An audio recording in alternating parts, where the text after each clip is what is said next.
Biden announces devastating cancer diagnosis with curious timing. Bernie admits the Democrats are a threat to democracy. NIH director says COVID may have started in Wuhan and his employees walk out. Xi Jinping confiscates the passport of a top scientist known for editing human embryos. Trump says Putin may be ready to begin the peace process. And Kash Patel is being hella sus about releasing the Epstein files.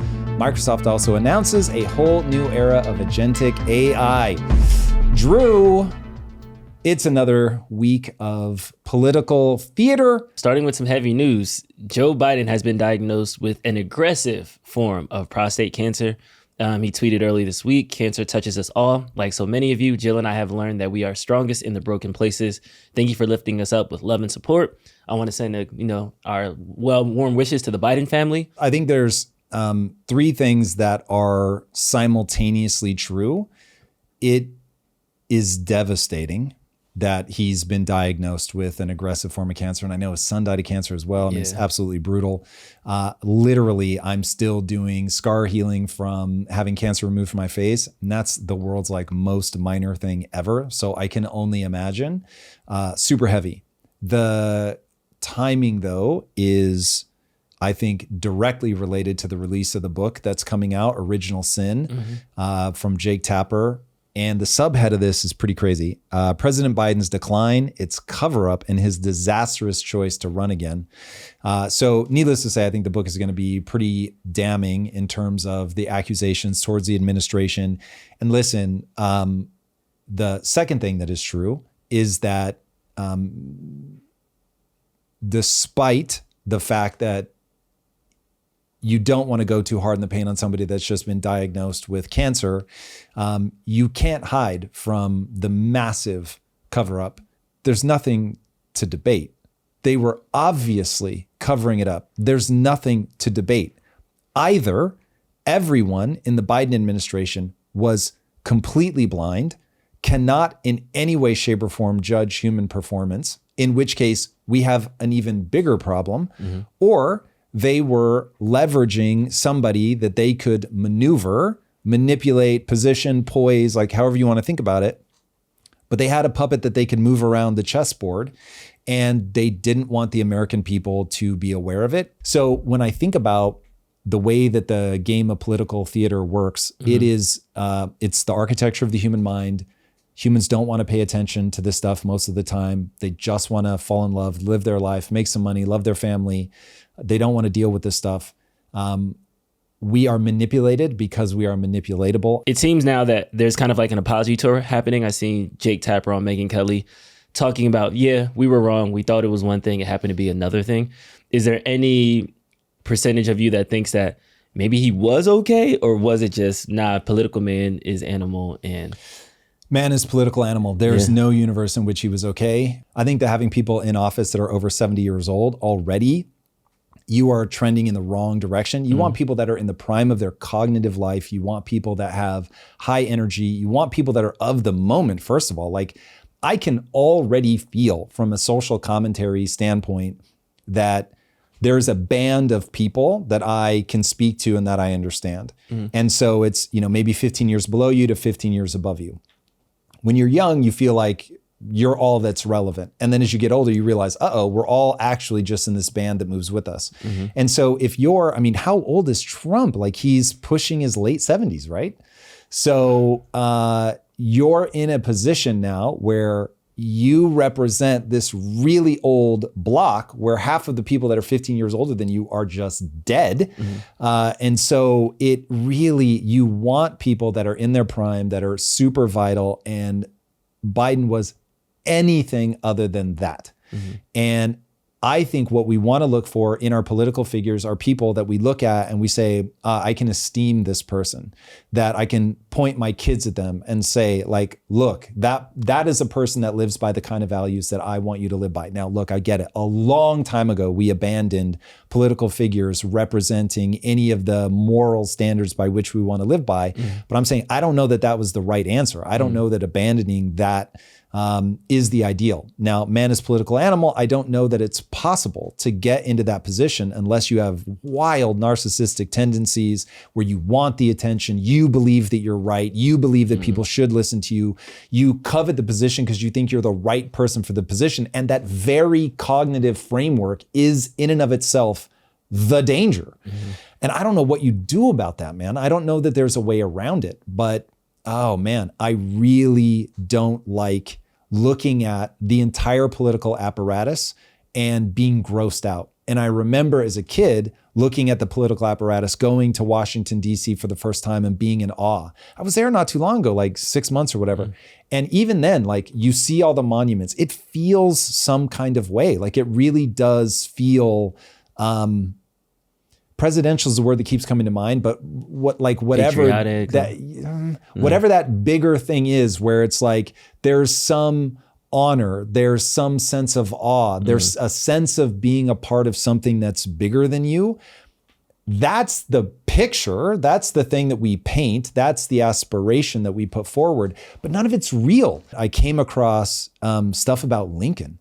And you want to talk about somebody that I revere because of the story that's told about Lincoln. Dude, this is a paraphrase, but Lincoln said, if I could keep the Union together without freeing a single slave, I would do it. And it's like, God damn. And so he ends up doing the Emancipation Proclamation because he feels the threat of Europe coming in to tear America apart. And he's like, we've got to find some way to make this a fight that people would feel morally abhorrent being on the wrong side of. And so if I can make this something that Europe beat us to, which is abolishing slavery, if I can make this about slavery, even though it wasn't, and he stated multiple times in documentation that that's not what it was for him, if I can make it about slavery, then I can get Europe to be like, damn it, now we can only be on one side. We can't be on both and just fund both sides and see whoever wins and who the fuck cares. America's getting too powerful. We want to tear it apart. We'd much rather be in a position where it's like divided states again. And so it's like, that's so gross. And so I'm in this position of like, hold on, like I want there to be these really empowering narratives about whatever, about what a man should be, about what America is, about what the Civil War was. And then you really get under the hood and it's always ugly, petty, economic, political, and it's just like, Jesus Christ. And so could he have gotten elected if he didn't play the game? Probably not. Would the slaves have been freed had he not played a political game? Probably not. But is it absolutely gut-wrenching that he didn't do it? Like I always thought of him as a man that died for a moral stance, that I'm willing to risk tearing America apart to make a stand for this moral thing. And then as you look the beast in the eye, you realize it wasn't fucking that at all. And so it's like, what do you do? Do you then like push that and say, there's no heroes, boys and girls. There's no one for you to look up to. Or do you tell the story? And honestly, that's what's jumping out to me in this whole monologue that you had, is that it seems like we traded in America as the entity to know America isn't good. This side is saying it's like this, where another side is saying America isn't the thing because, and then they have kind of their own narrative. So instead of us doing what's best for country, we now do what's best for the political person that has taught us how to view the country in like a new way. So it's almost as if we traded in this boilerplate, America is great kind of tagline, and everybody's now moving toward that direction, to now small different factions of political people who are saying America isn't it, it's this thing, or and trying to like pull our attention away to get their own narrative pushed forward. There has to be an aspirational narrative because that's how the human mind works. And listen, I was originally drawn to film just because I loved stories. And I won't lie and say that when I was 12, I understood that I wanted to make empowering stories. But as I developed the motivation to tell stories around wanting to uplift people, I realized how powerful that is, to have a North Star, to have something to aim at. We're all going to face hard things in life. And in those moments, you're going to be locked inside your head, and there is going to be a narrative on play. What that narrative is is up to each individual person. Who do you want to be? How would the person you want to be act in that moment, and then act accordingly? I cannot tell you how many times I will go through something and feel like I'm not actually the person that I want to be, but I'm being given an opportunity right now to say, okay, even though I'm this completely flawed and wildly insufficient human, how close can I get to acting, at least acting the way that the person I want to be would act? And it changes your energy. It changes your level of aggression is how I think about it. It allows me to put my chin down and barrel forward into hard things because the person I want to be would do that. And if I need that narrative inside my own head, I know that we need it at the family level. I know that we need it at the country level. Like you've got to tell people, here is this thing that we should all aspire to. And so I want to live in a world where instead of it all being about Biden's a loser, Trump's a loser, it's like, hey, we both have visions of how to make America amazing. We both have visions of how America is amazing right now today, and we want to do more of that. And instead, it's nobody has a vision for the parts that are awesome now. Nobody's shining a flashlight on the parts that we can be proud of. Everybody's just got some reason about why XYZ part sucks. And if you point the flashlight at anything to say this thing is awesome, somebody's going to come and tear it down. And it's like, I'm not even saying that what they're saying isn't true. I'm just saying that the deranging effects of putting the flashlight only on the negative things is really distressing. And I am admittedly in my own life, the deeper I delve into politics, I am thinking through this stuff in real time because I'm trying to end every deep dive video with like, okay, but what do we do? I don't want to just wallow in problem. Yeah. And the answer of what we do is how we frame things matters. You need to stare nakedly at how things really are so that you're not easy to trick, because we're so easy to trick because we want to feel the way we want to feel, and we'll lean into whatever narrative makes us feel that way. If we want to be outraged, we'll lean into the narrative that outrages us. If we want to feel uplifted, we're going to lean into the narrative that uplifts us. So you become very easy to fool. So you do have to understand how the world works. Every bit of the ugliness of politics that I look at, I feel like, oh my God, I'm going to make so much money off this because I understand what to pay attention to economically to win. It's crazy. I've never felt more confident in my ability to navigate markets. Now, I could be wrong. I want to be very clear about that. But there's something about like, oh my God, I'm actually seeing how this works. But I am not willing to allow myself to become cynical. And man, I just want to see more of that. I want to see people give a vision that's positive. Yeah. I think the first step is to take a look in the mirror and understand where we are and how far we've come from where we could be. And Bernie Sanders was forced to do that as he sat down with Andrew Schultz during a podcast taping earlier. And he was talking about the problems of what happened and the threats to democracy that some of the political parties are enacting. This is crazy. The problem I think a lot of voters had is like, they didn't even know if it was her. We didn't even know if Biden was president. We didn't even know if these were her talking points. And we felt that over the last 4 elections, Democrats, we felt that we didn't have a say on who could be president. We talk a lot about the Republicans being autocrats and oligarchs and taking over democracy, but from the Democrat perspective, and I'm a lifelong Democrat, I felt like the Democratic Party completely removed the democratic process from its constituents. And I think they need to have some accountability of that. No argument here. I donated for you. I mean, I wanted you to, like, 2016, I was like, this is going to happen. This guy's going to do it. And it felt like they stole it from me. And I'll be honest, it broke my heart when you supported him.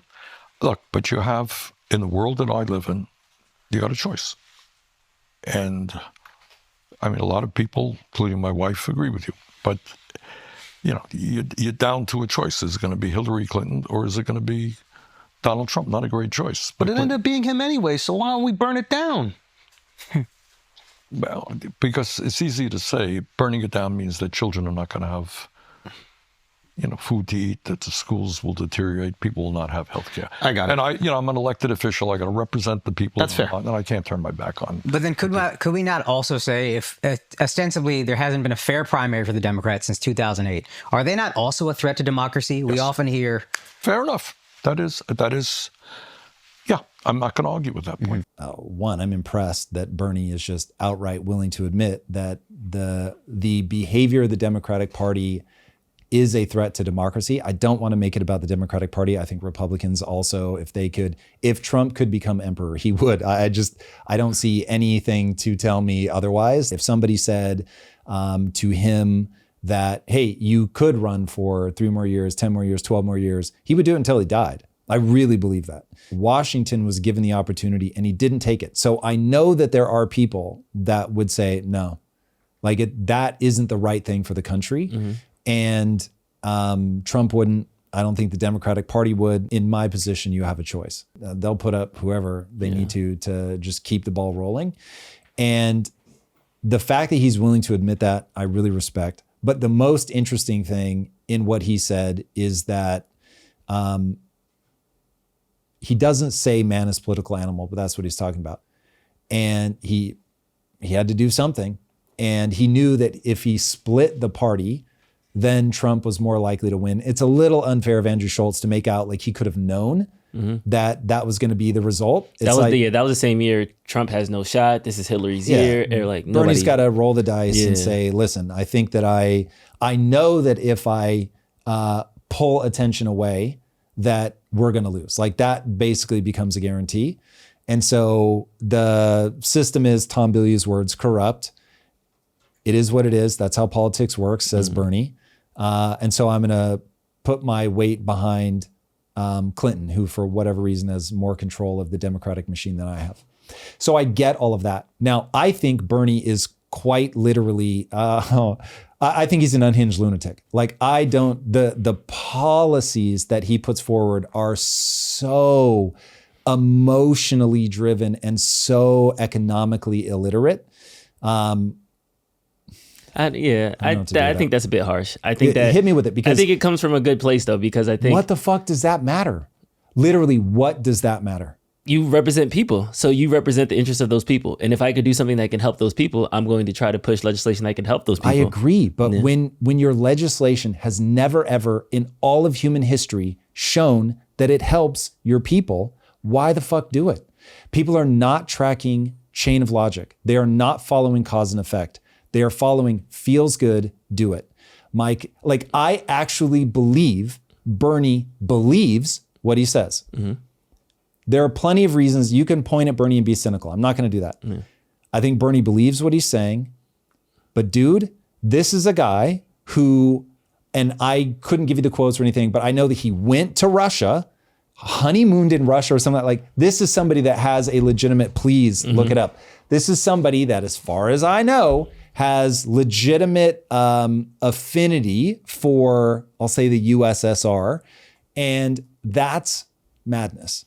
And anybody that can't understand that creating a set of inputs that has outputs that are greater than the inputs, like that is a miracle. When you think that redistribution is the miracle, like we're already in la la land. I understand that. And I understand that communism leads to eating babies, socialism. But hold on, do you actually? I do. Or have I said it so many times now that it's just a joke? I actually understand. I think though that there is a line between increased taxation, efficient use of government resources, and starving babies. So I do think that there is a window right now. If it takes 10 clicks to get to eating the babies, I feel like Bernie Sanders was at click number 2. I do think that there is a way right now to bite into businesses' profit margin. Exxon's going to be mad. The pharmaceutical industry is going to be mad. A lot of business owners are going to be upset because this is going to increase their expenses. It's going to have a second order consequence that it's going to then hurt people. It's going to hurt business. But there are going to be people that are going to say, okay, instead of me making 10 billion in profit, I'm going to have to make 5 billion in profit and reallocate those resources to this government program that's going to increase the health care of my employees, that is going to do other things that can ultimately lift those constituents. I do think there is a narrow slit of we can fix these problems. We can enact more socialist policies that can help long term without completely flipping the switch and saying everything redistribution, billionaires need to not exist, things like that. Let me ask you a question. Yes. If somebody ran into this room right now and they were screaming in Vietnamese and they clearly needed help, who would you go to for the help? Would you turn to me? I feel like I would turn to. I wouldn't turn to you because I'm not sure you can speak Vietnamese. I can't speak Vietnamese. I would not turn a to lick. you. But is there somebody in the office that can speak Vietnamese? I believe so. Yes. Will speak. Will. Okay. Yes. Okay. We'll talk to So Will. you don't go to me because I can't speak Vietnamese. Mm-hmm. The government can't spend money efficiently. The government is a fucking psychopath of I want to get bigger. All governments want to do is grow. If you allow them to absorb more money and spend, they'll keep doing it and keep doing it and keep doing it. And they only have one mechanism, man, and they will print fucking money. If you do not give the money to the organization that has proven that it can allocate those resources in a literal magical way where you create a set of inputs that yield a better output than the inputs, you're a lunatic. Just like you would be a lunatic if somebody came in here and they're screaming Vietnamese and you don't immediately go to Will and say, Will, you speak Vietnamese. What the fuck is the problem? How do we help this person? Going back to cynicism, though, is that is a cynical view of the government? And do you think that this government is beyond? Dude. Is the government too big to fix? Too big to reform? So governments are awesome. Governments are necessary. But you have to understand what the government is good at and what the government is bad at.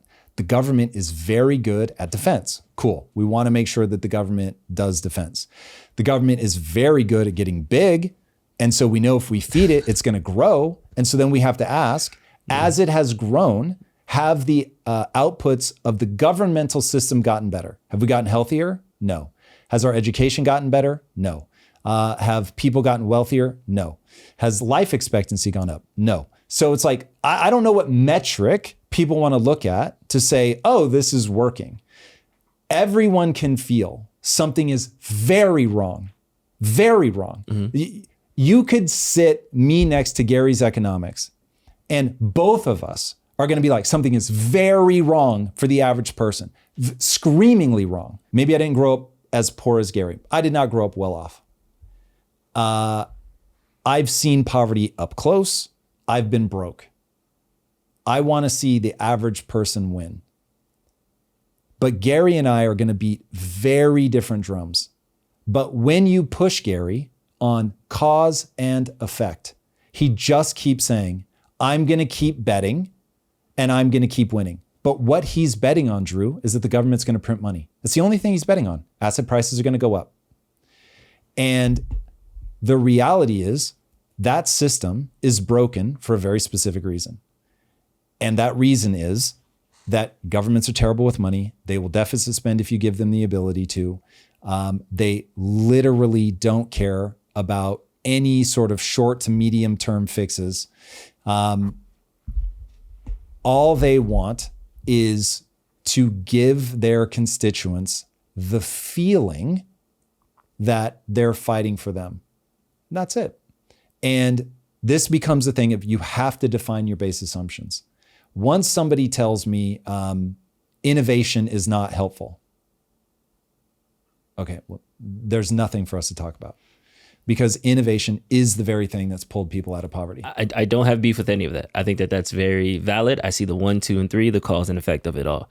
I think specifically, even taking the Gary economic thing off the table, I do feel like the government can reform in a way that can allocate resources that can help people. I do think that there can be reforms. I do think that people by giving them more money. What would you do to reform the government? I think we just need to do a very substantial audit of where we spend our dollars, because when we need certain things. So you love Doge? Yeah, I don't have no beef with Doge. Doge should exist. Yes. My beef in general, though, is that when it comes to reform of capital markets, when it comes to reform of taxation, that is dealt with higher scrutiny than the reform that was necessary to get the government. Right now, if I didn't understand that. It's dealt with higher scrutiny. What do you mean? People would rather talk about how inefficient the government is instead of saying let's make the government become more efficient. Even the word government is like, nope, since it's a government, there's no way that it could be working and operating unless it's these 3 categories, to your point earlier. Unless it's defense or getting bigger, that's all the government is good for. I think the government can be good at other things if we just shrink its perception and what it's focused on. I don't think the government should be doing 40 things, but I think if we put the government in charge of 6 things, and these are the 6 things that they do for the US, I think we will be okay. I mean, it's an interesting hypothesis. It's just very detached from reality. In terms of we have, I forget how many hundreds of departments. But that's my point. If those hundreds can turn into 6, defense, education, EPA, FDA, food. I feel like infrastructure, transportation, and maybe an extra spy agency because we need to know where the terrorists are. Like, if you give me those like 6 and they take a step back out of everything else, I feel like give the states more power, increase it. That cuts our spending 60% because we're not doing entitlements and things like that. Then you and I don't disagree on anything. Here's the great news. If you did that, you wouldn't need more taxes. If I did that, I wouldn't need more taxes. Correct. We'll get back to the show in a moment, but first, I've got an announcement that's been in the works for months. People are always asking me, Tom, what do you actually eat to fuel that amazing performance? Well, you don't have to wonder anymore. You can experience it firsthand and have it delivered straight to your door. For the first time ever, ButcherBox is releasing the Bilyeu Box. It's never been easier to get the exact cuts Lisa and I have personally selected after years, and I mean years, of eating ButcherBox. You're gonna get 100% grass-fed beef that melts in your mouth, wild-caught salmon with that clean, rich flavor that's packed with nutrients, free-range chicken that's never touched antibiotics or hormones, and because I've got your back, you're also gonna be getting free bacon for life with every Bilyeu box. We've got a long history with that free bacon. And $20 off your first box at butcherbox.com/impact. Use code IMPACT at checkout. Again, that's butcherbox.com/impact and use code IMPACT to get one of those Bilyeu boxes. And now let's get back to the show. You generate $4 trillion a year in taxes. Trillion. So the problem is you spend $6 trillion. That's your problem. So if you literally did what you're saying, which no one will ever do, but if you did, that would be amazing. And I know a lot of people. So the problem comes down to, it's not necessarily the problem of the government, it's what will happen. And we're saying you're saying the government will never get shorter. They will not cut entitlements. It's political suicide. So this government is only going to go one way: bigger, larger, spend more inefficiently. I won't say that. And I certainly, every president that gets into office should do their best to constrain government, to make it as efficient as possible. Nobody should come into office being cynical. So let's not even talk about Trump. Let's talk about Clinton. They did a great job. Narrowed the focus of government, built a surplus, reduced spending, very doji. They didn't, use the words or have Elon Musk, but it's the right idea. So I love that. I want to see more of that. But that isn't the moment that we're in. The moment that we're in is populist. The moment that we're in is go be strong man. So whether you want Trump to go slap around the international community or you want Bernie to come in and slap all of the billionaires around, you want somebody slapped around. And it's just a question of who you want slapped around. And I am really not enjoying a populist moment. That I can agree with you on. So No for slapping. me, the goal really needs to be a positive vision of our country. It needs to be a way to intelligently reduce our reliance on China. I won't even say decouple, but we need to be smart about that. It's about finding ways, all the people that have totally disengaged from the workforce, how do you get them re-engaged? It's about ending deaths of despair. It's about helping people find meaning and purpose. It's about unity and finding each other in the middle. It sounds cheesy even to say it, but I wouldn't want anybody to be in office that wasn't optimistic. We'll have to agree to disagree on this one. Well, where did I lose you? Because I feel like we're agreeing. Near the end, yes. But I still feel that what we ultimately want is efficient government. Yes. I can meet you there. Agreed?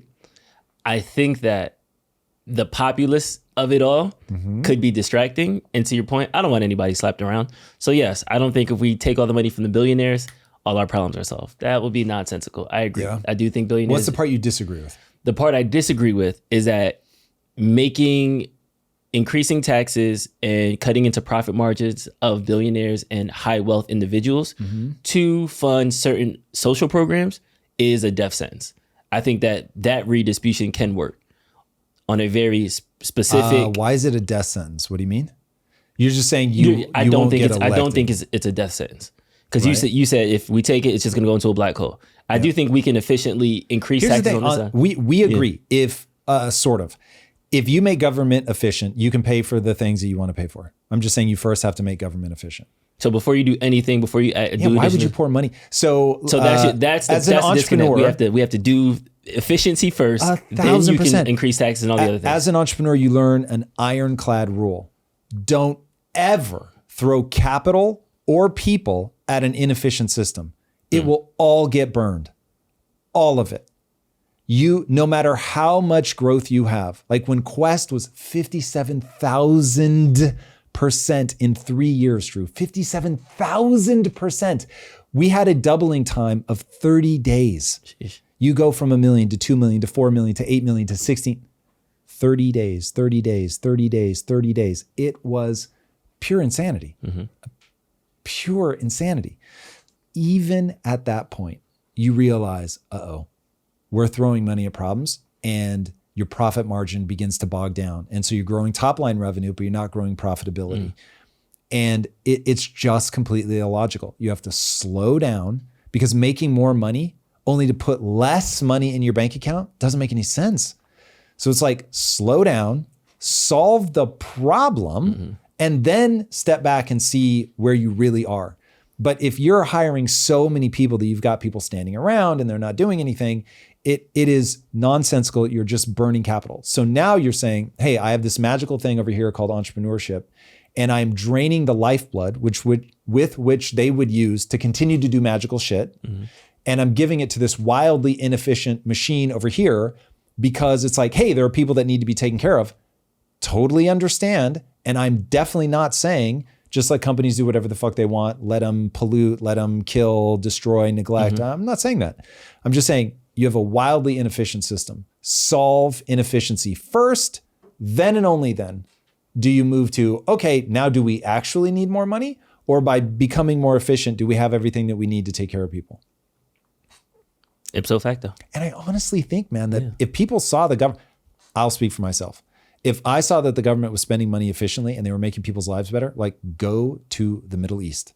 You'd be like, holy shit. It isn't literal, but it's about as close to literal as you're going to get to the streets feel like they're paved with gold. Like it's unbelievable. And that's because there's just so much money coming out of the ground. And if you can do that kind of thing for your people, dude, that'd be awesome. If it made, first of all, people lose their heads in a literal fashion when inequality gets too wide. So only idiots don't want a thriving middle class. Literally only idiots. Idiots and the truly evil, the creature from Jekyll Island. You want a thriving middle class. I'll happily pay tax. I happily pay taxes now. I've literally done nothing to evade taxes. I'm not that guy. I live in fucking California, for God's sake. People will pay taxes if they see the money's being spent well. Okay. I'm with you there. I am with you there. NIH director sparked a massive walkout at a conference for the NIH employees when he suggested that COVID-19 may actually have come from a Wuhan lab, and they also may have partially funded it. It's possible. There's a lot of controversy over this. I'm sure there's folks in the room who disagree with me, but it's possible that the pandemic was caused by research conducted by human beings, and it's also possible that the NIH partly sponsored that research. And if that's true, it's nice to have free speech. Welcome, you guys. As people are walking out.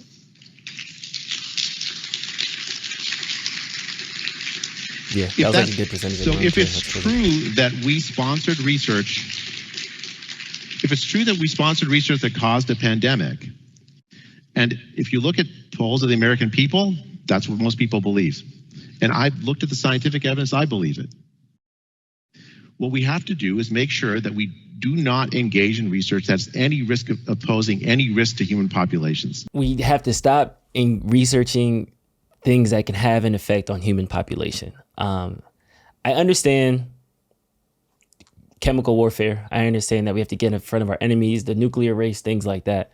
This is, to me, saying the quiet part out loud that, like, yeah, we were just experimenting and it went off and 20 million people across the globe ended up getting killed before. Like, this seems like it's a smoking gun to me. Like, you're kind of admitting to a pretty big mess up, but yet it kind of feels like business as usual. Two things going on here. One is humans engage in the creation of biological weapons. So gain of function is how much more deadly can we make this? That's what gain of function means. Why? Why? They say they do it so that they know how to defend against it, but like you make it possible, you make it stronger and risk that it can get out. That's crazy. So this is one that either you've got a bunch of morons or they're doing this to create biological weapons. Either way, stop immediately. So that strikes me as just absolutely moronic. Especially now that we have the ability to simulate like protein folding and things like that. So if we can't already, we are getting very, very close to a world in which we can simulate viruses and how they would mutate and what you would need to do to protect against that. The other thing that's going on here is that you have people that are on a team and they are going to go to bat for their team no matter what. And Jay Bhattacharya, the director of the NIH, was put there by Trump. And the people that walked out just are political and they're not going to be there for that. And that to me is crazy town. The way that people ought to be parsing the world is what's true. What's true? I just want to know what's true. And the second that anybody finds themselves feeling defensive because somebody is saying a thing about you that you don't like is true, it's like you want to hit pause immediately and go, is there any truth to this? Because if there's truth to this, I've got an opportunity to get better. But some people, man, they literally don't want to know what's true. It's like they're being driven by their emotions type thing? For sure. But I think there's an evolutionary impulse to seek control of the environment. That the way that an animal stays alive is by finding ways to control their environment. I think the reason that the human is the ultimate apex predator is because we are unimaginably good at going into any environment and controlling it. Doesn't matter if it's the Arctic, the ocean, obviously dry land. Like we can go in and conquer any area, make it safe. We can enslave anything, including ourselves. Just absolutely bananas. And because of that impulse for control, people are always trying to find a way to frame, create a narrative, bamboozle, shut down. And so this idea of you're not an expert, what do you know? You're just a Trump plant, what do you know? But ultimately, these are people playing a game of control. They want to silence him. You're going to see this forever on everything. That when somebody's touching on something that threatens somebody's control or sense of identity, they're going to take a hard pass and they will try to shut it down. And while I understand why people get unnerved by quote unquote misinformation, shutting down people's quest for truth is far more dangerous than misinformation will ever be. And the hardest hitting story, and I share this in the deep dive that I did, is the Ignaz Semmelweis. He's working in a hospital. There's 2 clinics in the same building. One of them has a death rate 5 times higher than the other one. They're in the same building. And so he's like, okay, there's clearly a reason. So what's the reason? And he realizes, oh, it's because they're doing autopsies in the morning and then delivering babies in the afternoon, and they don't wash their hands. And so there's something that they're spreading from doing the autopsies. And so basically he discovers germ theory. And he does a test and he makes the doctors in the high death rate clinic wash their hands with this special solution between doing the autopsies and delivering babies. And the death rate plummets. Doesn't drop, it plummets. It goes from, I think, over 10% to under 2%. Just massive. And do they celebrate him? No. They drive him out of medicine. They ridicule him. He ultimately ends up dying alone in an insane asylum because they hounded him that far, because they couldn't bear the thought that they were the reason that all those women had died.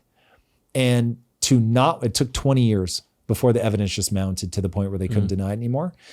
How many more women died in those 20 years because they didn't want to go, oh, maybe I've done something wrong. People's inability to go, maybe I was stupid, maybe I was wrong, this is really embarrassing, this is going to hurt my career, whatever. That inability, because it breaks your hold on control, your control of how you see yourself, your control over other people, because you're now not the authority. People can't do it. Yeah. And that is but one. I created an entire list of a very partial list of examples that I could quickly come up with. And the list was way too long to include everything. I mean, it's just absolutely ridiculous. You could go on and on and on and on and on for days. The earliest example of this is Socrates, killed for questioning traditional beliefs in ancient Athens, and goes on up through today. I mean, it's just absolutely bananas. So that is, while gain-of-function research is horrifying and terrifying, the part that jumps out to me here is you've got some very substantive percentage of the people at the National Institute of Health that don't want to know if they had any involvement in fucking creating COVID. That is so insane to me. Like, if it was me personally, I did it, I'd be like, yo, we got to know, because we can't fucking repeat this. So, yeah. It's almost like they don't support him, so they don't even think he's worth listening to. And that fallacy can have consequences that ultimately hurt them. Like if you turn your back because that's the sleight of hand, for sure. That's the thing they use to pull off the magic trick. But the magic trick is silencing people. What they're trying to do is take control. They are trying to make sure only the right people get to talk, and only the approved narratives get to move forward. And the way that people talk about this is like it's annoying or it's frustrating, instead of it being an absolute catastrophe. It is a catastrophe that will rear its head in so many ways that cause people to die. It's the wrong impulse. And if I need to just appeal to people's greed, if you can map cause and effect, you can make yourself tremendously wealthy. If you can map cause and effect, you can make yourself tremendously wealthy. Correct. In the marketplace in general, just period. If you understand cause and effect, you can build a business. If you understand cause and effect, you can invest in markets. Markets are very, very complex. So it's a lot harder to understand the cause and effect there, just because there's so much noise. But yeah, you can get things right enough. I will round it to, once you understand that, oh, money's fake, money's purely debt. Purely debt. There's nothing but debt. Debt. I mean that literally. There's nothing but debt. Every single dollar in the economy is based on debt was created. That's it. There's no original dollar. It's not based on gold. It's all debt. If you paid off all the debt, there'd be no money. Anyway, I won't ask people to believe me, even though it's true. All they need to understand is, since money's not real, and it can be made up out of thin air, but if it's made at a greater rate, then there are new things to buy, which it almost always is. Then the purchasing power of that goes down. And the only thing that runs parallel to that are the things that you could have bought with that money. So that somebody else might want to buy: a house, gold, art, stocks, bonds, yada, yada, yada. Those things will go up in value. And so once you understand, oh, I get it, cool, I need to own assets. Awesome. You just saved yourself. In the last 5 years, you would have saved yourself 25% of your money, your purchasing power. But that's just in the last 5 years. In the last 100 years, you would have saved, Drew, it's something like 99.9%. It's unbelievable. Yeah. If you think about it in terms of like gas, it used to be a nickel a gallon, and now it's like $5. So, There are people alive today that if somebody had given them $100 when they were born, it would effectively be worth like, I don't know, a penny or 10 cents or something. Yeah, that's nuts. I got nothing for it. I got nothing for that. Controversial. Yep. A controversial scientist in China who did germline editing is now not able to leave the country, and his wife is not able to enter the country. This reads like straight up like a conspiracy theory, like manifesto, but I'm trying to like parse it. So like, give us the play-by-play of what's exactly going on here. Okay, so I'm not entirely sure what the right way to read this is. I think that we're going to get this over time, so I'll walk people through the facts. So his name is He Jiankui. I don't know if that's exactly how you pronounce it. Obviously, he's Chinese, but that'll get you close enough. He posted recently on X that Xi Jinping took his passport. Why? I don't know. But this is the guy that went to prison supposedly for 3 years. People always say supposedly. This makes me think maybe he really did. Some people are calling this a total false flag and blah, blah, blah, but I don't know. He did germline editing on twins, which is illegal. The international community hated it. China supposedly hated it. He goes to prison for 3 years. He gets out. He's not allowed to do fertility stuff anymore. So he started working on Alzheimer's. And supposedly, again, this is where we're like, we're going to need more time for all this to come out, but supposedly has a germline way to address Alzheimer's. And so people are hypothesizing, again, very early, people are hypothesizing that the Chinese government is worried about what they see in his research, doesn't think he's abiding by the restrictions that they put on him or something. And so they're trying to clamp down. Could they be clamping down because they think that it's too big, that it's like such a potent breakthrough and he's now married to an American and they don't want the information escaping? I have no idea. So this will be something that I'll watch closely. Germline editing, I want to be very clear, is a terrible idea. We should absolutely not be doing it. But I very much want to learn what the possibilities are so that, because the only reason I say that this is bad is we just don't know the second, third, fourth, or fifth order consequences to all of this stuff. Like what's going to be the knock-on effect. But man, if we could map that out and we knew with a high degree of certainty that we could make people more resilient to radiation, make people more resilient to Alzheimer's, make people more resilient to sugar, like whatever. Okay, so just a level set. This is not like CRISPR we're talking about. Technically, he uses a different modality, Copy. but that to me is somewhat irrelevant. Same idea. You go in, you edit the genes, but the thing that's different isn't CRISPR, not CRISPR. It's editing the gene of an individual person or editing the genes that get passed on in the sperm and egg. Oh, like the reproductive, the embryo, Correct. stuff like so that. if you edit what gets passed on in the sperm and egg, now they then pass it on and they pass it on and they this pass is it now on. a new trait inside the gene pool. So imagine it's bad. And that the two twin girls that he did the germline editing on for supposedly resistance to HIV, let's say that at 35 their head explodes. But let's say that they each have 7 kids before they reach 35 who all carry the gene. And then those kids now either are like, well, we can't have kids because mom's head exploded when she was 35, or they also have kids. And now those kids have to watch their mom's head explode, blah, blah, blah. Obviously that's an extreme example, but that's what people are worried about is, whoa, once something works its way into the gene pool, you can have a real problem unwinding that. But if you're just doing something on an individual, then it's like if it goes horribly awry and they turn to mush and die, it's like, well, it sucks, obviously a tragedy, but it's one person. Is this similar to what's the insane asylum guy with the Semmelweis? Is this similar to Semmelweis's situation where maybe he's just too early? That is literally what his wife said. She didn't say Semmelweis, but she's like, my husband is a heretic. I understand that. It's one of the reasons that I love him.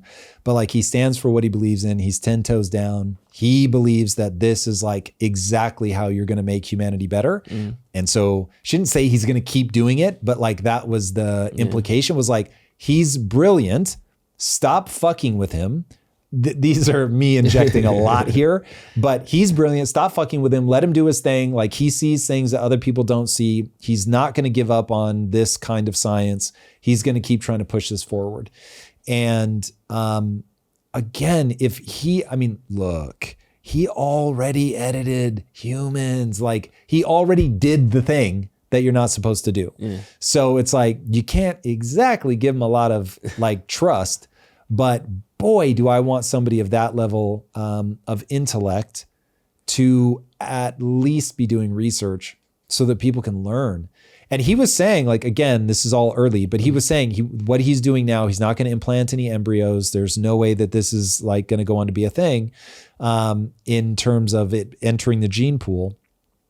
But we'll see. But dude, this is one of those that people won't pay attention to because they don't understand gene editing and all that. They don't understand the difference between germline and not.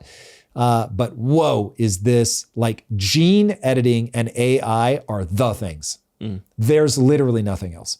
Those two things are going, one or both of them is going to change the world fundamentally.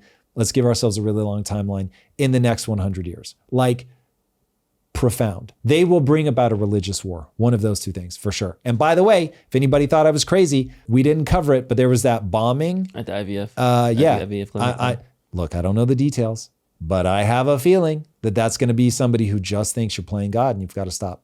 I think you're going to see more and more of that. That will rat. When you have stuff like this, where you've got like a clinic outputting germline edited babies, forget it. People are going to go nuts. But like, what's the difference between this and clinical trials? Like if somebody consents, they want to try it, they want to be the test dummy guinea pig. Like, should I that don't be know okay? enough about what he's actually doing to answer that. Again, the big beef with him is purely germline versus not. But even if take an the individual like, human wants to do their own thing, it is an outrage to me that they're not allowed to do that. An outrage. Dude, they will let people have sex change surgery, but they won't let somebody who's dying of cancer like try an experimental treatment. Now, admittedly, that has changed recently, but for God knows how long, like even if you were like begging, please let me enter this trial. I have terminal cancer. They wouldn't let you. I forget when that changed. It's recent. Now you can, but it's like compassionate use or something like that. But if somebody wanted to alter themselves in any way, shape, or form, including something that will make your head explode, they should be able to do it. It's your body. If you are of age, you should be able to do whatever you want with your body.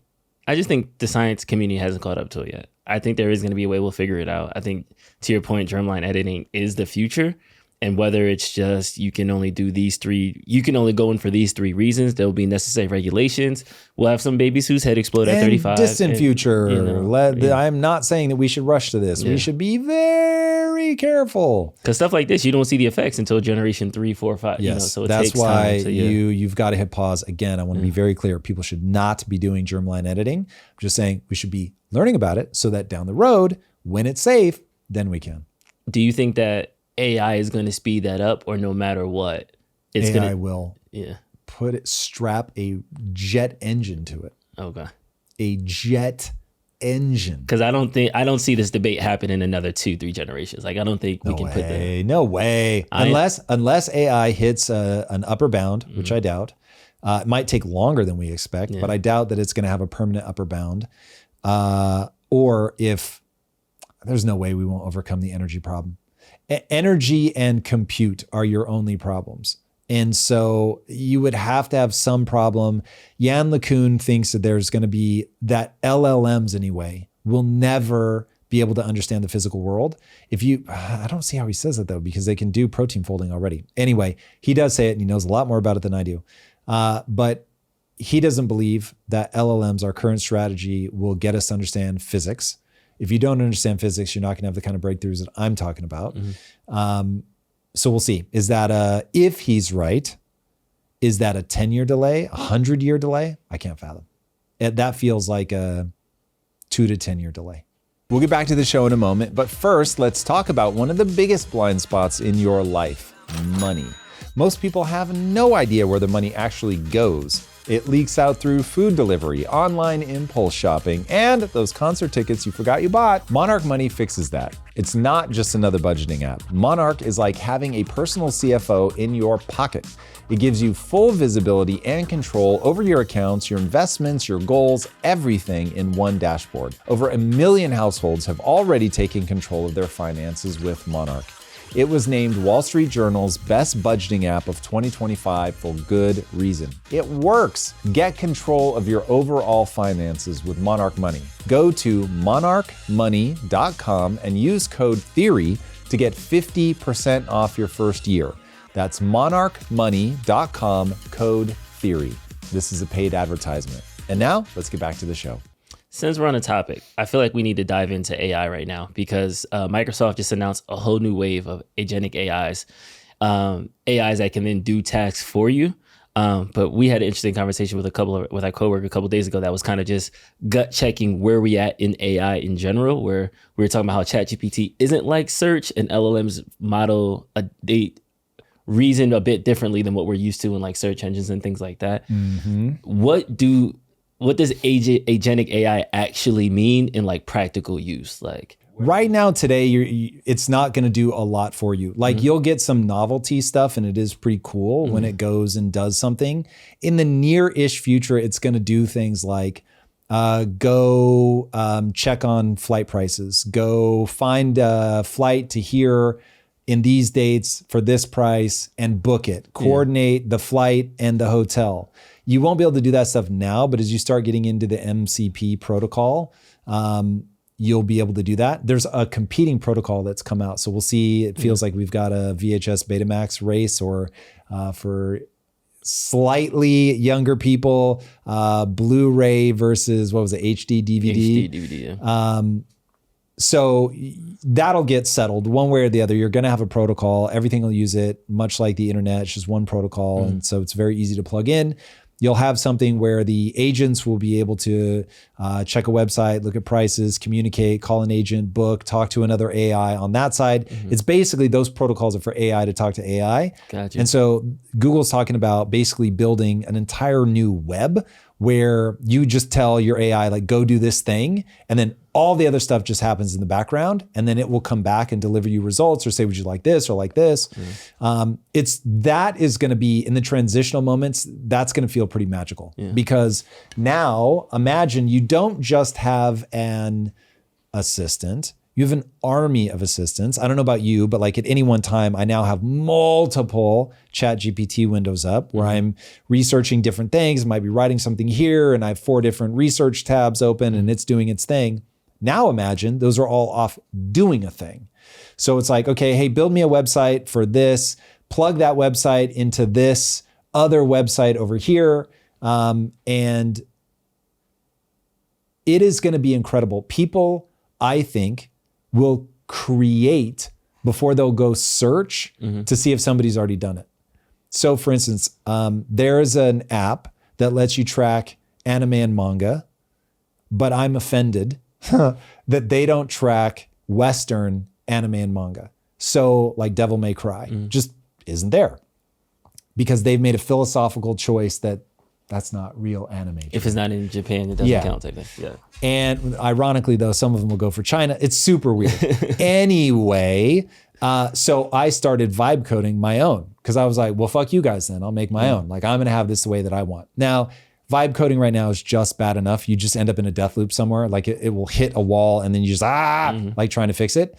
I have no reason to believe that within 6 to 12 months, that doesn't go away. And this is just going to be so easy.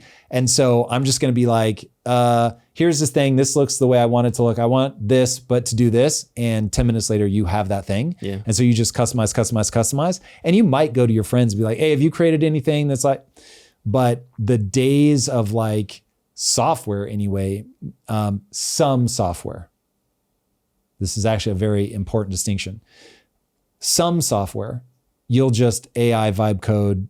You won't even think to look. You'll just build it, get it the way you want it, be nice and easy. Chamath Palihapitiya has been talking about the following concept, and I think he's right.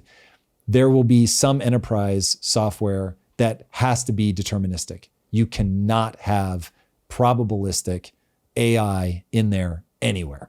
Like you What's can't. the difference between that? Like, So deterministic would be like if you need something that's HIPAA compliant, you need to know the software works exactly this way. If I input a record, it will only be visible by these people.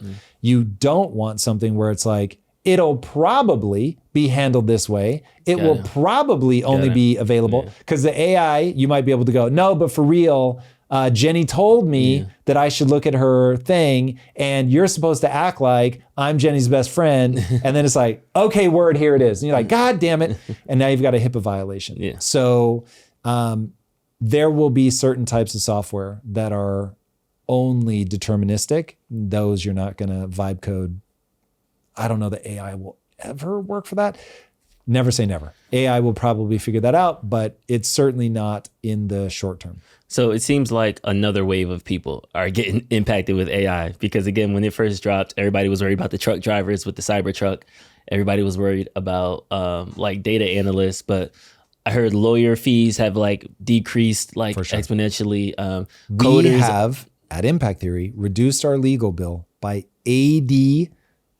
Crazy. In like 6 months. Yeah. And then doctors, a lot of imaging services are now being implemented in like x-ray scans and things like that. So we always think like, oh, AI is going to kill this sector. But like construction workers is still chilling. Doctors, lawyers, they are kind of getting eaten right now. With this agentic AI, it seems like the whole virtual assistants, travel agents, that wave of productivity help, workforce, productivity, labor, those things are now, I don't want to say threatened, but that's the next kind of wave, this agentic AI. I can do a basic task for you, execute it till completion, give you the receipt. So I don't need to ask, it's great for grandmas. They don't have to call their nephews to go do things for them. But I think for people whose businesses are travel agents, bookings, concierge services, all those things seem to be the next wave. On a reasonably short timeline, 10 years, 15 years, AI will be embodied and better than humans at everything. My wife will remain married to me only out of like nostalgia. It's almost going to be that crazy. Because the AI version of Tom is going to have everything. Of course. Infinitely patient, doesn't work at all, is down to talk about whatever, wants her to give stories with more details, Drew, not less, not punchier. Like, oh man, I wish that story was an hour longer. That would be amazing. It's going to get crazy. If people are creative, and they are using it to build, to create, to express. That was my next then they'll be like, this is incredible. How can people with agentic AI becoming mainstream? Vibe coding is now getting better. All the coders are at your fingertips now. You're now going to have agents at your fingertips. How can, entrepreneurs, people who are trying to get ahead, leverage this to get some wins? Entrepreneurship is about adding value to somebody's life. It's about creating a system where the inputs yield an output that's greater than the inputs. It's that simple. So now you're like, oh, damn, I don't have to convince anybody. I can just talk to the thing, say, I want to do something like this. This is the problem I want to solve for this group of people. I think I want to solve it in this way, but I'm open to ideas. And then it will churn it out. The problem is it will be so high turnover. So the thing that when I look out into the future, I'm like, okay, well, this is very easy to launch a company. Bless you. Thank you. Very easy to launch a company, but companies will be a bit like swiping to the next reel, where it's like, oh, cool, thank you for solving that problem. And then that will go hyper viral for 72 hours, maybe a week. And it's just on to the next. You already see this in gaming. Like I remember when Only Up came out, and that lasted like 90 days. I remember when Pal World came out, I was like, that's a 30-day game. 30 days later, it's not like they don't exist anymore, but they're 90% down, 98% down. I mean, they just fall. And why not? Because as a gamer, it's like, I don't care that took you 5 years to build. I don't care how much money you have invested in it. I'm going to play it until it's not fun anymore, and then I'm going to move on. And so you're going to get this GTA 6 where it's like entire ecosystems and people live the next 7 years of their life inside the game. And then 10,000 other games that are like, oh, I had my 72 hours where people played the life out of it and then they moved on. That'll be a little deranging because you'll get gigantic conglomerates that are able to just gobble people up with awareness and feature rich. And then you'll get people who scramble for years and then it's gone. It burns bright and maybe you make money, maybe you don't. But when people are done, they're done. It kind of seems like business is turning into the creator economy where I have that person that went super viral for eating the thing that made everybody laugh. They get 1 billion views for that video. Then every other video is, 100,000, 1 million. And it's just kind of, but then with AI, it won't be waves and waves of layoffs either though, because it's going to be 6-person businesses type thing. That Well, you'll first have to go through the waves and waves and waves and waves of layoffs to get to that. Yes. And then you'll get to that point. But that transition is not going to be easy. Mm-hmm. I do not envy future Drew in having to navigate that. In international news, Trump sounded down with Putin earlier this week. He released this tweet. Just completed my 2-hour call with President Vladimir Putin of Russia. I believe it went very well. Russia and Ukraine will immediately start negotiations toward a ceasefire and, more importantly, an end to the war. The conditions for that will be negotiated between the two parties, as it can only be, because they know details of a negotiation that nobody else would be aware of. The tone and spirit of the conversation were excellent. If it wasn't, I would say so now rather than later.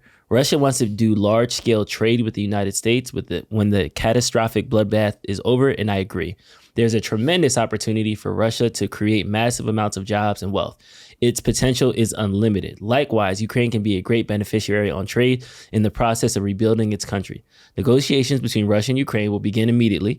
I've informed President Vladimir Zelensky of Ukraine, Ursula von der Leyen, President of European Commission, President Emmanuel Macron of France, Prime Minister Giorgia Meloni of Italy, Chancellor Friedrich Merz of Germany, and President Alexander Stubb of Finland during a call with me immediately after the call with President Putin. The Vatican, as represented by the Pope, has stated that it will be very interested in hosting the negotiations. Let the process begin. This met the market with optimism on Monday morning, and it seems like talks have already stalled. Vladimir Zelensky immediately said he's ready to talk. He wants to see a 30-day ceasefire. No word from Putin. Since then, the EU and Britain have increased sanctions on Russia, targeting their ghost shadow fleet of oil tankers that Russia is using to get their oil into other countries to bypass sanctions, as well as some financial firms. So Putin, who ghosted the Turkey talks last week, seemed to have a good talk with Trump. I'm ready to talk. It has been crickets, and now the EU and Britain has leveraged sanctions on them. Do you think that Putin is actually ready to end this war? Is it something bigger? I seen Trump try to dangle the economic carrot, and that didn't seem to bite.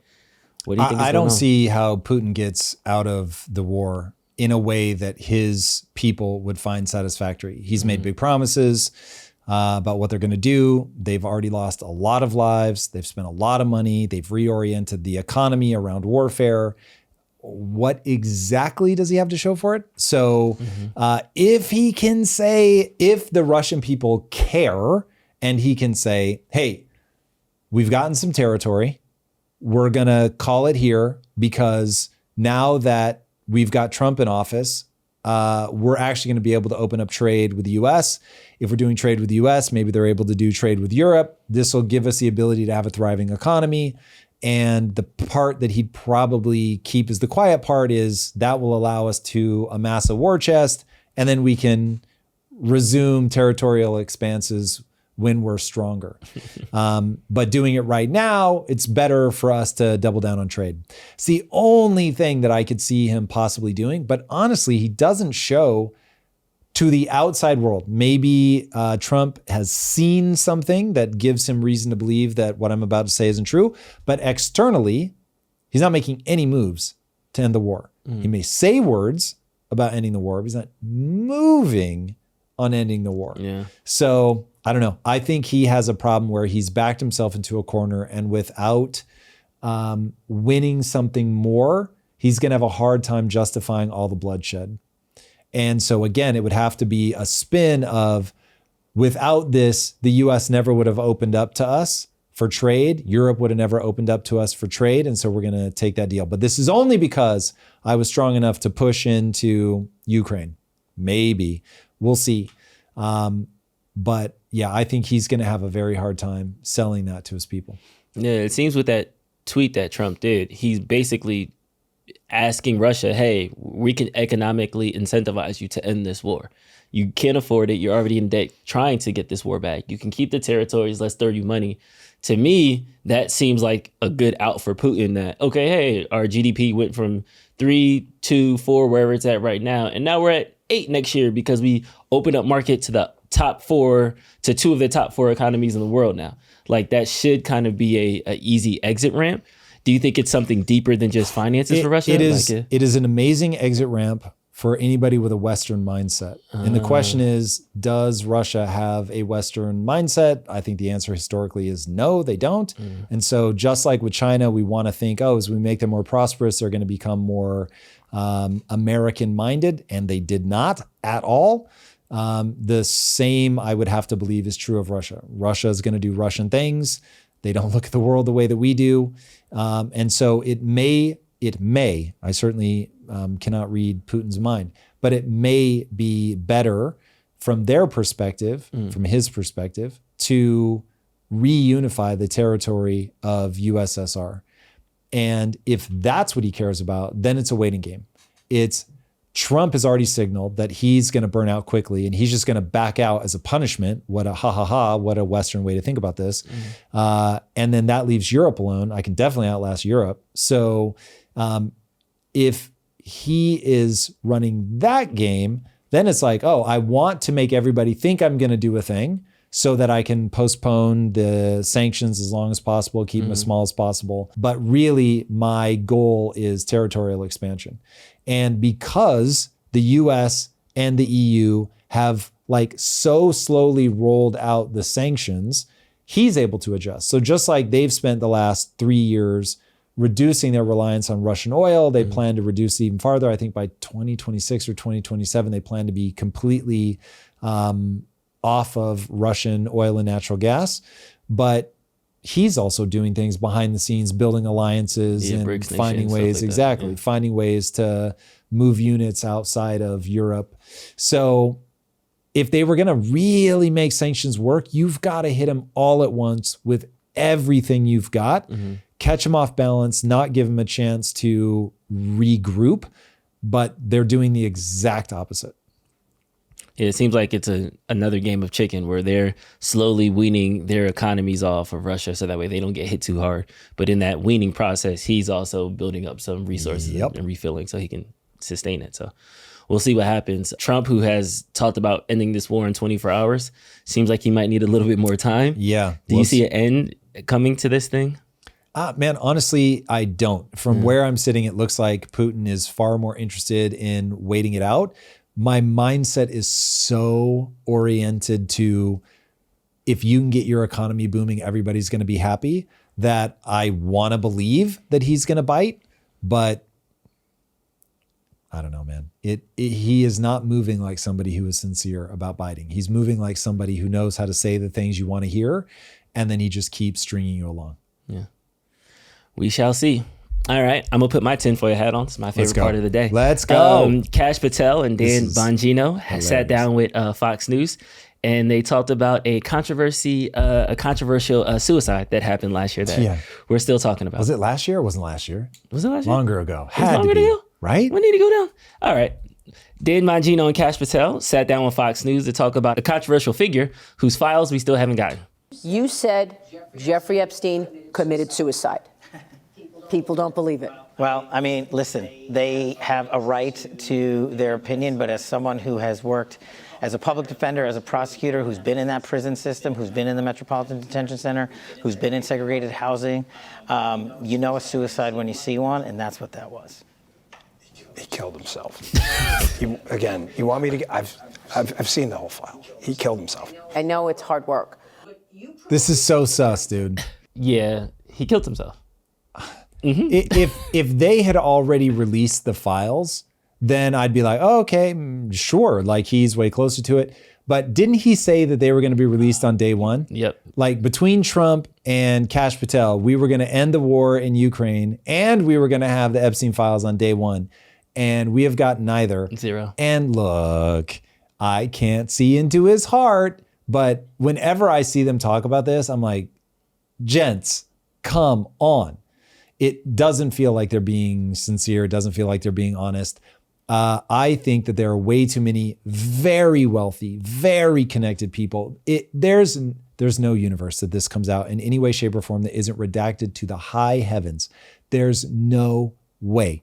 Do I believe in my heart that he killed himself? Absolutely not. Do I really care? Like that one's like sort of a party, cocktail, gossipy thing. But the reality is like, what the fuck in terms of him, Diddy, the fact that people record themselves so often with minors, like what the actual fuck? This is where it gets super distressing for me. Is I remember when the show To Catch a Predator came on, and they would be like, and today we're setting one up in a town of 4 people, and 172 people would show up. And I'm like, what the fuck? You can set this up literally anywhere, and pedophiles just seep out of the woodwork. I don't know what to make of that. It's a dirty game.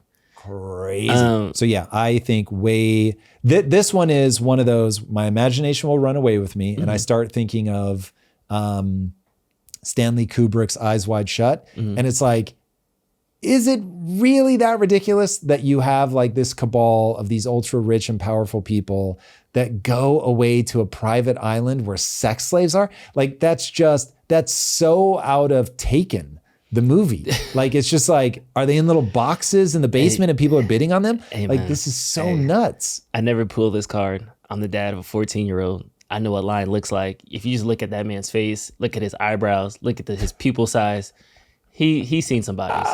Somebody pulled him to the side and was like, okay, you got your little corner office. That's cool and all. I own half of the Congress. Like, if you release these files, you won't survive till tomorrow. Forget your re-election bid, forget your fundraisers, your kids. Like, this goes deep. They said, hey guys, don't touch this. Nobody's touching it. That's why Trump is moving on.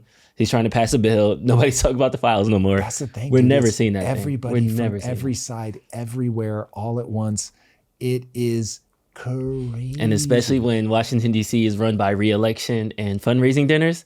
Oh, yeah. I'll get some podunk kid out of Iowa. I'll bankroll him and I will get your seat. Easy. Just say the file. Don't even release the files. Just say files. Watch what happens.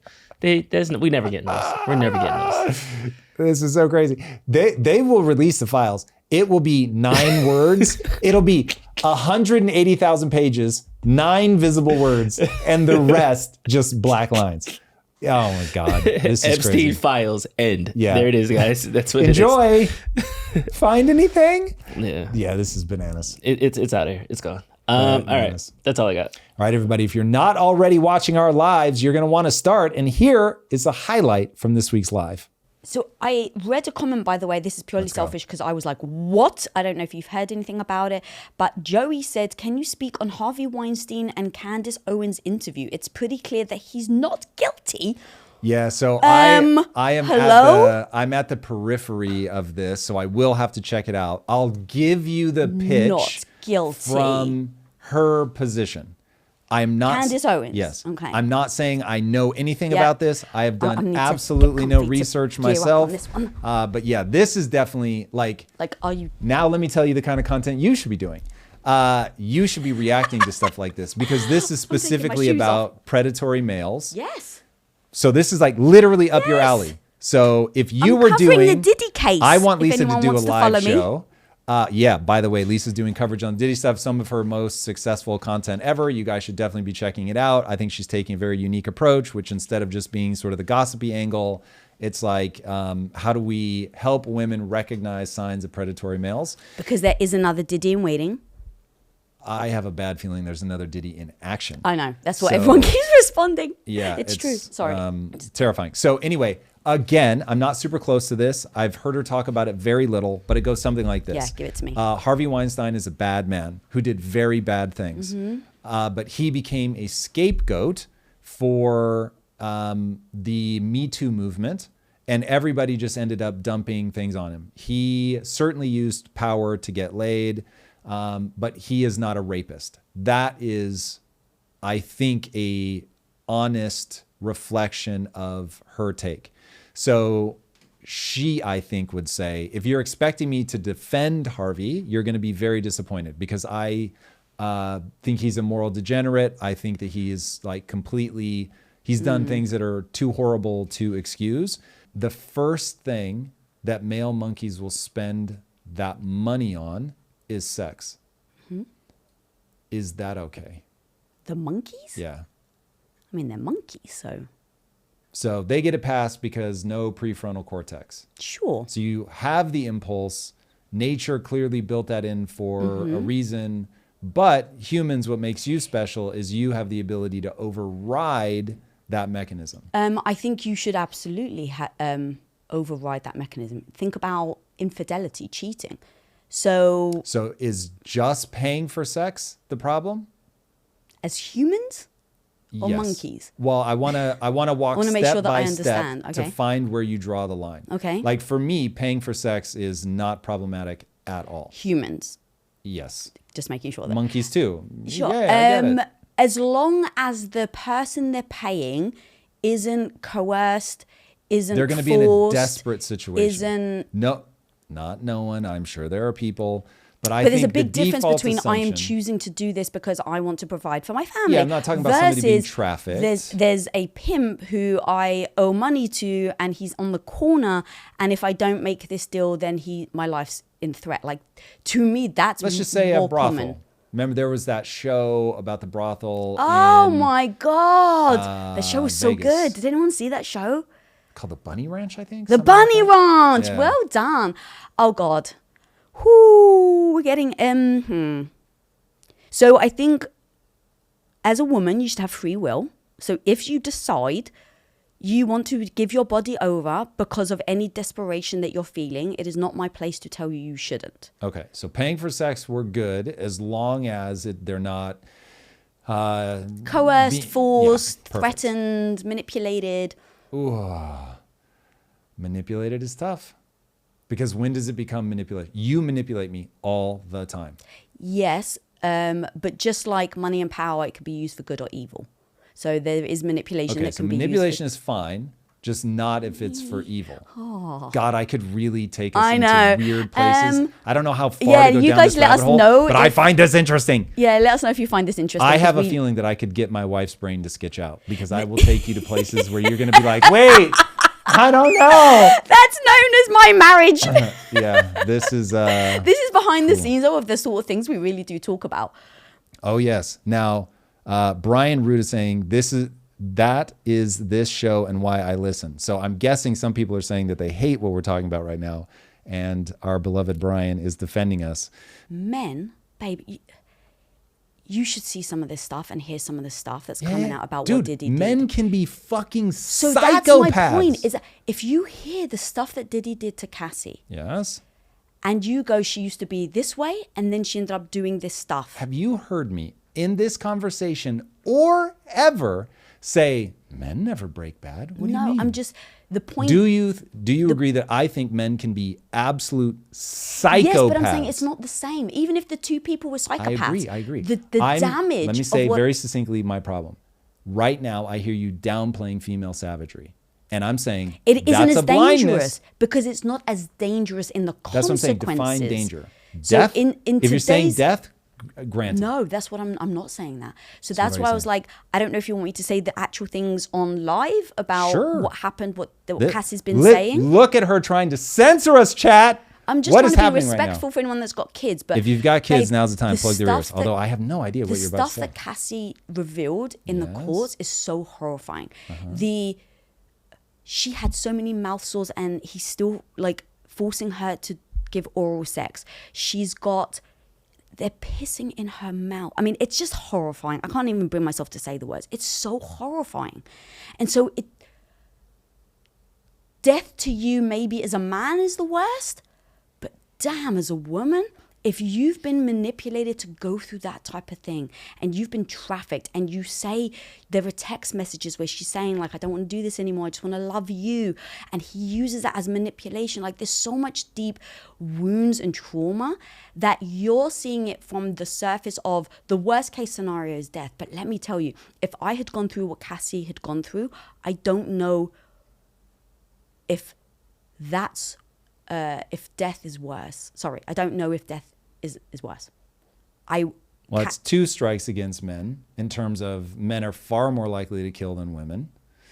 If I had to put sexual degradation, I'm not sure what category. But see, like even God, and we can change subject if you want. I just feel very strongly. We're committed at this point. Okay, Good. so By the way, David, chat, we have to stop so today David at 7:30. said much to my Cassie dismay. should have left. Dude, you don't understand coercive control. This is the problem. All right, everybody, take care. Be legendary. Peace. If you like this conversation, check out this episode to learn more. Trump makes progress with China on the trade war and signs a deal with Saudi Arabia worth billions. Trump takes on big pharma by signing an EO to reduce drug costs. Qatar offers Trump a gold-plated sky yacht. The Russia-Ukraine ceasefire drama continues.